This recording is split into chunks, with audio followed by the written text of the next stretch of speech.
বিশ্বকাপের আগে শেষ প্রস্তুতি আর্জেন্টিনার। শিরোপা ধরে রাখার মিশনে নিজেদের ঝালিয়ে নিতে বিশ্বকাপের আগে প্রস্তুতি হিসেবে দুটি প্রীতি ম্যাচ খেলবে আলবিসেলেস্তেরা। মেসিদের সামনের দুই ম্যাচের প্রতিপক্ষ এবং সময়সূচি নিয়ে আরও বিস্তারিত থাকছে প্রতিবেদনে। ২৬ বিশ্বকাপকে সামনে রেখে নিজেদের প্রস্তুতির শেষ ধাপে মাঠে নামছে বর্তমান বিশ্ব চ্যাম্পিয়ন আর্জেন্টিনা। জুনের শুরুতে দুটি আন্তর্জাতিক প্রীতি ম্যাচ খেলবে মেসির দল। আর্জেন্টাইন ফুটবল অ্যাসোসিয়েশন নিশ্চিত করেছে হন্ডুরাস ও আইসল্যান্ডের বিপক্ষে যুক্তরাষ্ট্রের মাটিতে অনুষ্ঠিত হবে এই দুই ম্যাচ। ৬ জুন টেক্সাসে হন্ডুরাসের মুখোমুখি হবে আর্জেন্টিনা। এর ৩ দিন পর আইসল্যান্ডের বিপক্ষে দ্বিতীয় ম্যাচে নামবে তারা।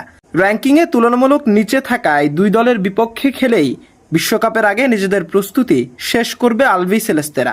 বিশেষ করে নতুন খেলোয়াড়দের পরীক্ষা নিরীক্ষার সুযোগ পাবে কোচিং স্টাফ। দলের কৌশল আর কম্বিনেশন ঠিক করতে এই ম্যাচগুলো হতে পারে গুরুত্বপূর্ণ।